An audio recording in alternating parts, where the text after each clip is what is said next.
This is titled My Redwood Brother. Stopped in traffic. I see you out my car window. I can see your years. My ancestors are gone now, and your mother cut down long ago. Your twin trunks grow from your mother's heart. You stand majestically reaching up above the damp fog, but your feet are smothered by roadways, sidewalk, and paved bike lanes.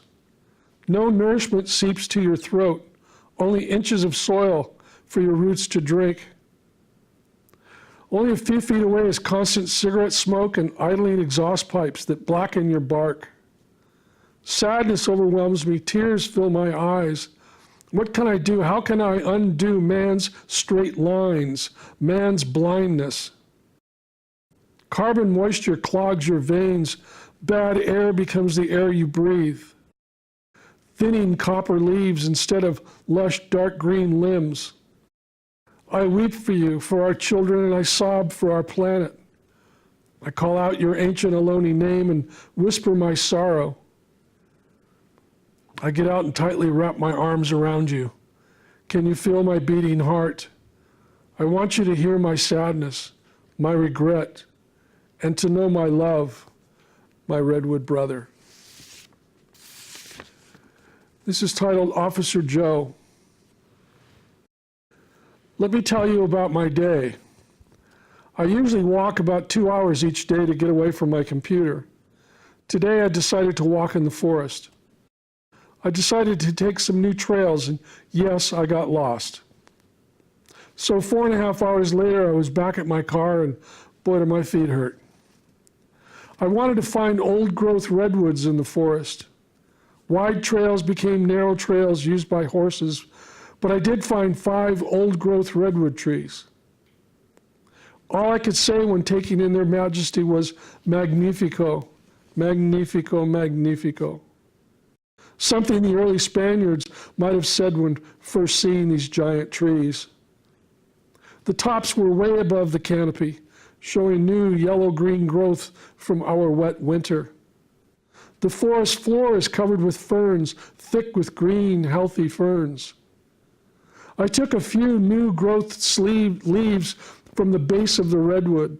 I crushed them in my fingers, putting my fingers under my nose, closing my eyes, listening to the silence, the quiet, trying to put out of my mind the bad news of the last few weeks, the killings. Being still, only hearing the satin waters rolling and falling over smooth rocks far below. Smelling the redwood veins, the new life with eyes closed. I remember a friend I used to read with in San Francisco, a poet named Carlos Ramirez. Carlos was a retired substitute teacher with frizzy long white hair, a fuzzy white beard, and big brown sad teddy bear eyes. One night when it was his turn to read, he said instead of reading a poem, he wanted to tell us about his day. That day he was assigned playground supervisor, which he wasn't particularly happy about. He noticed an older man hanging out in the schoolyard, so he went over to introduce himself. It turned out the old man was a retired SFPD, Officer Joe, a man who never had a family, a man who was a beat cop for 35 years in that Mission Street neighborhood. He knew all the kids, their parents, their grandparents, and all the merchants. He had walked those neighborhood streets and lived in that neighborhood for years. He was telling Carlos that he had bought and donated all the athletic equipment the kids were playing with in the playground. And he came every afternoon to show the kids how to shoot a hook shot or how to play tetherball or push the little girls on the swings. Carlos was tearing up as he told this story, reminding us of the good policemen in our lives, like Officer Joe. While standing there in the forest, listening to the silence, smelling those young redwood leaves, a thought occurred to me, which I want to assign to all of you listening to me right now. Each day I ask of you, in conversations, in emails, use the word peace 3 times each day. I thank you, and the late Carlos thanks you too.